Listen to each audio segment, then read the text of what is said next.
एक ऐसा मामला सामने आया है जिसे सुनकर आप भी हैरान रह जाएंगे। एक महिला की डेड बॉडी मिलती है और कोई सुराग नहीं मिल रहा था। इतनी बेरहमी से उसे कत्ल तो किया गया था, लेकिन कातिल का तो बाद में पता लगाया जाता। लेकिन पहले यही समझ में नहीं आ रहा था कि आखिर ये महिला कौन है। पुलिस की बड़ी मशक्कत चल रही थी कि कैसे भी करके हमें ये पता लगाना है कि आखिर ये कौन है, किसने इसके साथ में ऐसा किया है। इतनी चालाकी से मर्डर को अंजाम दिया गया था कि पहचान तक नहीं हो रही थी कि आखिर महिला कहाँ की रहने वाली है, किसकी बेटी है, किसकी बीवी है, क्या करती है, कुछ समझ में नहीं आ रहा था। लेकिन एक नोजपिन ने पूरे हत्याकांड को कैसे खोल कर रख दिया। एक नोजपिन, एक नाक का तार ही जो अपराधी था उसके पकड़े जाने की वजह बन गया। हेलो, गुड इवनिंग, मैं हूं नशरा मिर्जा और आज की जो सच्ची घटना है वो है दिल्ली की। दिल्ली और हरियाणा से दो जगह से ये कनेक्ट होता है केस। 15 मार्च सन 2025 को द्वारिका पुलिस के पास में एक खबर आती है। शाम के 4 या 4:30 बज रहे थे। निर्मल धाम नजफगढ़ के नाले में एक महिला की डेड बॉडी मिली है और डेड बॉडी को पत्थर से बांधा हुआ था, चादर में लिपटी हुई थी। जिसके बाद में पुलिस तुरंत मौके पर वहां पहुंचती है और उस महिला को नाले से उसकी डेड बॉडी को निकाला जाता है। सुरक्षित तौर पर उसे रखा जाता है और पता लगाया जाता है, पूछताछ करी जाती है चारों तरफ कि आखिर ये महिला कौन है। 15 मार्च की ये बात थी। पुलिस जगह जगह तलाश कर रही थी कि आखिर ये कौन है, लेकिन पुलिस को कोई सुराग नहीं मिल रहा था और ना ही कोई उस महिला को पहचान पा रहा था। जिसे भी बुलाकर पूछा जाता था कि इस महिला को जानते हो, हर तरफ से यही जवाब आता था कि नहीं, हम इस महिला को नहीं जानते हैं। पुलिस ने अपने आसपास के थानों में भी जो रिपोर्ट्स थी उन्हें चेक किया था कि कोई गुमशुदगी की रिपोर्ट तो नहीं है किसी महिला की, तो वो भी नहीं पता चली। और जिसके बाद में पुलिस बहुत ही ज्यादा परेशान हो गई थी कि आखिर ये महिला है तो है कौन। ऐसे ही वक्त बीतता जा रहा था, लगभग 10 दिन बीत चुके थे, लेकिन ये नहीं पता चल पाया था कि ये किस महिला की लाश है और ये कहाँ की रहने वाली है, क्या नाम है, किसकी बेटी है, किसकी पत्नी है, आखिर है तो है कौन।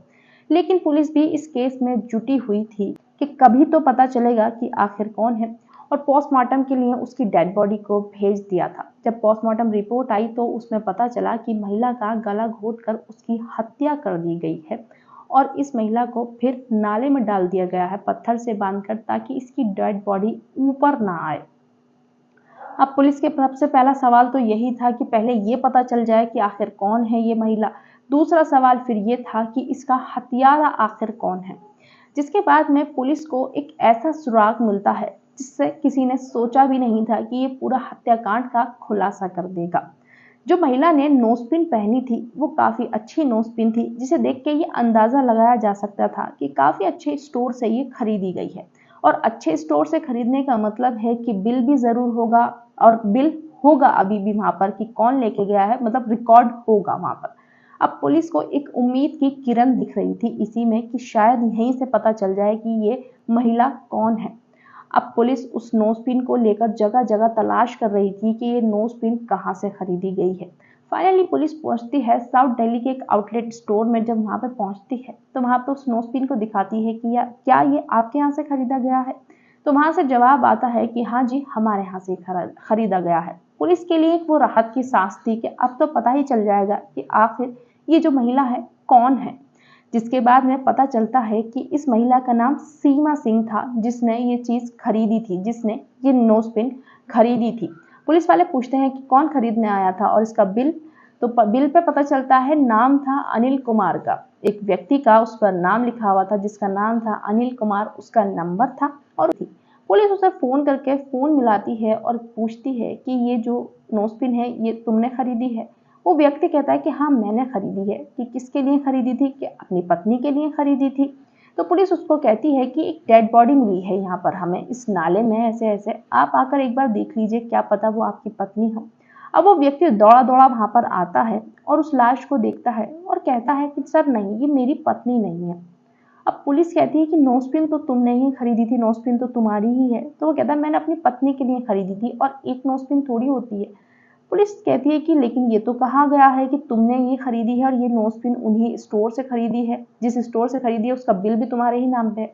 तो वो कहता है सर, जब मैं कह रहा हूँ कि मेरी पत्नी नहीं है तो नहीं है, मतलब पुलिस कहती है तो तुम्हारी पत्नी कहाँ पर है, फिर एक बार हमारी बात करा दो उससे। वो कहता है कि वो वृंदावन गई हुई है घूमने के लिए और वो अपना फोन नहीं लेके गई है, जैसे ही वो वहां से लौटेगी मैं आपकी उससे बात करा दूंगा। जांच पड़ताल में जब पुलिस अनिल कुमार से बात कर रही थी तो पता चलता है कि अनिल कुमार एक प्रॉपर्टी डीलर है, एक बिजनेसमैन है। उसका जो ऑफिस है वो द्वारिका में है और ये लोग रहते हरियाणा के गुरुग्राम में एक फार्म हाउस पर हैं। इनकी जो शादी हुई थी सीमा से, अनिल कुमार की शादी लगभग 20 साल पहले हुई थी और इनके 2 बेटे भी हैं। बड़े बेटे की उम्र 17 साल की है, छोटे बेटे की उम्र 6 साल की है। जिसके बाद में पुलिस उसको तो भेज देती है अनिल कुमार से कि ठीक है जब वो आए हमारी बात करा देना, लेकिन पुलिस को कहीं ना कहीं कुछ ना कुछ शक हो रहा था कि आज के ज़माने में कोई ऐसा कैसे कर सकता है, अपना फ़ोन छोड़कर चला जाए। आजकल तो कोई कहीं पे भी हो, दूसरे देश में भी बैठा हो तो भी बातें हो जाती हैं, ये तो फिर भी वृंदावन में है। जब वो वहां से चला जाता है तो पुलिस पहुंचती है इसके ऑफिस द्वारिका और जब वहां की तलाशी ली जाती है तो वहां पर एक डायरी मिलती है पुलिस को और डायरी में जो सीमा सिंह थी उसके घर का नंबर लिखा हुआ था। पुलिस फोन मिलाती है तो जो सीमा सिंह थी उसकी माँ तो फोन नहीं उठाती है, लेकिन उसकी बहन बबीता फोन उठाती है। उससे पुलिस पूछती है कि तुम्हारी बहन कहाँ पर है। वो कहती है मेरी बहन जयपुर गई हुई है। तुम्हारी कब से बात नहीं हुई है उससे? कि 11 मार्च से बात नहीं हुई है। अब पुलिस का दिमाग घूम जाता है कि ये व्यक्ति कह रहा है कि जो मेरी पत्नी है वो वृंदावन गई हुई है, इसकी बहन कह रही है कि वो जयपुर गई हुई। 11 मार्च से बात नहीं हो रही है, 15 मार्च को डेड बॉडी मिली है। अब पुलिस का दिमाग थोड़ा घूमता है ये सुनने के बाद में। तो पुलिस कहती है कि तुमसे किसने कहा वो जयपुर गई हुई है, तुम हमारी बात करा सकती हो उससे? तो वो कहती है कि नहीं सर वो बात नहीं कर रही है, मेरे जीजा जी से बात हुई थी। पहले तो मैं घबरा गई थी और मैं कुछ रिपोर्ट दर्ज कराना ही चाह रही थी कि आखिर मेरी बहन से बात क्यों नहीं हो रही है, उससे हम बात क्यों नहीं कर पा रहे हैं, कोई कांटेक्ट क्यों नहीं कर रहे हैं। लेकिन जीजा जी ने जब कहा कि उसकी तबीयत ठीक नहीं, वो बात नहीं करना चाह रही है, अभी हम लोग जयपुर आए हुए हैं, तो मैंने सोचा करा ही देंगे वो बात। सर कुछ बात है क्या? उसे समझ में आ रहा था कि कुछ तो गड़बड़ है, वो घबरा सी रही थी क्योंकि पुलिस का फोन जाना और इस तरीके से पूछना, हर इंसान घबरा जाएगा। तो पुलिस वाले कहते हैं कि एक डेड बॉडी मिली है हमें 15 मार्च को, आप एक बार आकर देख लीजिए कहीं वो आपकी बहन तो नहीं है। जिसके बाद में बबीता बहुत घबरा जाती है, वो सोचती है कि क्या बात कर रहे हैं। जीजा जी कह रहे हैं कि वो घूमने गई हुई है, जयपुर में है वो लोग, और ये कह रहे हैं कि उसकी डेड बॉडी मिली है, ये क्या बात हुई। लेकिन बबीता के दिमाग में भी एक शक तो होता ही है कि आखिर बात क्यों नहीं करा रहे हैं। अगर वो जयपुर गई हुई है तो ये लोग जयपुर में है तो बात तो करेगी ना, हमसे क्यों चिड़चिड़ा रही है। अगर कोई परेशानी होगी तो परेशानी सॉल्व हो सकती है, लेकिन बात ना करने का तो कोई सॉल्यूशन नहीं होता है। जिसके बाद में उन्हें डाउट होता है और जो सीमा सिंह के घर वाले थे वो पहुंचते हैं डेड बॉडी देखने के लिए। अब जब डेड बॉडी देखते हैं तो पता चलता है कि वो सीमा सिंह ही है। जिसके बाद में सीमा सिंह की जो बहन थी वो कहती है कि हाँ ये हमारी बहन ही है, और पुलिस को फिर भी थोड़ा सा और अच्छे तरीके से पहचान करनी थी कि सच में ये सीमा सिंह ही है। जिसके बाद में 2 अप्रैल सन 2025 को उसके बड़े बेटे को बुलाया जाता है और वो बेटा जब अपनी माँ की डेड बॉडी को देखता है तो कहता है हाँ ये मेरी माँ ही है।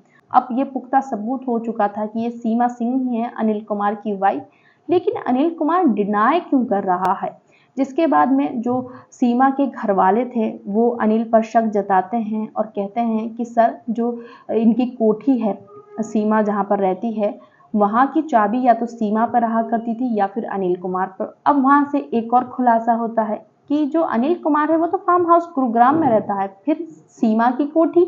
तो पता चलता है कि जो सीमा थी वो अपने बेटों के साथ में द्वारिका में अपने कोठी पर रहा करती थी और अनिल कुमार अपनी माँ के साथ में अपने फार्म हाउस पर रहा करता था। मतलब कुछ तो प्रॉब्लम है इन लोगों के बीच में। पुलिस फिर इसको उठा लेती है, जो अनिल कुमार था उसे गिरफ्तार कर लेती है उसके फार्म हाउस से ही, और उसे गिरफ्तार करके पूछती है कि तुमने ऐसा क्यों किया। जिसके बाद में अनिल कुमार दाएं बाएं दे रहा था और कहता है कि नहीं सर मैंने ऐसा कुछ भी नहीं किया है। तो फिर तुम्हारी पत्नी कहाँ चली गई? और तुम्हारे बच्चों ने भी मतलब बता दिया है कि ये तुम्हारी पत्नी ही है, तुमने झूठ क्यों बोला? अब अनिल को क्या करना था, सारे सबूत मिल चुके थे, सब कुछ हो चुका था, सारा पर्दाफाश हो चुका था, वो ज्यादा देर तक झूठ नहीं बोल सकता था। वो कहता है कि हाँ सर ये मेरी पत्नी ही है और मैंने ही इसे मारा है अपने नौकर के साथ में मिलकर। जिसके बाद में पता चलता है जो सीमा की कोठी पर ही नौकर रहा करता था जिसका नाम शिव शंकर, उसकी उम्र लगभग 35 साल की, उसने और उसके पति अनिल कुमार ने मिलकर सीमा को मारा था। जब उससे पूछा गया कि तुमने क्यों मारा और कैसे मारा, तो उसने कहा हमारी आपस में कभी बनती नहीं थी, घर के कलेश और ये शादी सक्सेसफुल नहीं हो पा रही थी, सिर्फ इस वजह से मैंने मारा। और इस व्यक्ति ने ये इसके घर पे गया था जो सीमा सिंह थी, द्वारिका कोठी वाले पर। और वहां जाने के बाद में रात के समय इसने जब सीमा सो रही थी, एकदम से जो केबल होता है उससे सीमा का गला घोट दिया था। और सीमा इस चीज का कुछ विरोध करती, किसी तरीके से बचने की कोशिश करती, तो ये अनिल कुमार जो था वो अकेला नहीं था, उसका नौकर जो था सीमा सिंह का वो भी मिला हुआ था। अब वो बेचारी अपने आप को इस चीज में बचा नहीं पाती है, और जब सीमा खत्म हो जाती है तो ये सोचता है कि अब मैं अपने अपराध को कैसे छुपाऊं, किस तरीके से इसे छुपाऊं कि मेरा नाम ना आया और मैं जेल ना जाऊं। तो ये क्या करता है, सीमा को चादर में लपेटता है और एक तार से, जो लोहे का तार था या सिल्वर का तार था, उससे एक बहुत मोटे और बहुत वजनी पत्थर को बांध देता है सीमा की डेड बॉडी से और उसको नाले में डाल देता है, जिससे कि जो सीमा की जो लाश है वो ऊपर ना आए। और नाले में इतने केमिकल्स आते हैं, इतना एसिड होता है, इतनी सारी चीज़ें होती हैं, इतनी गंदे पानी होता है नाले का, कि किसी भी तरीके से सीमा की जो डेड बॉडी है वो गल जाएगी और सीमा का जो नाम और निशान है वो नाले में ही मिट जाएगा और कभी पता भी नहीं चलेगा कि आखिर सीमा कहाँ पर गई। लेकिन कहते हैं ना कि अपराध को कितनी भी साजिश से और कितनी भी अच्छे तरीके से अंजाम क्यों ना दिया जाए, लेकिन अपराध कभी भी छुपता नहीं है। जिसके बाद में पुलिस ने शिव शंकर जो नौकर था सीमा का, उसको और उसके पति अनिल कुमार को जेल भेज दिया। लेकिन कोई खास ठोस वजह सामने नहीं आई, सिर्फ यही वजह सामने आई कि इनके आपस में बनती नहीं थी, पारिवारिक कलेश था। इसके चलते उसने अपनी पत्नी की हत्या कर दी, अपने बच्चों को उसकी मां से दूर कर दिया। इस वीडियो का उद्देश्य किसी भी धर्म, जाति, समुदाय या व्यक्ति का दिल दुखाना नहीं है, सिर्फ और सिर्फ आप सभी को जागरूक करना है।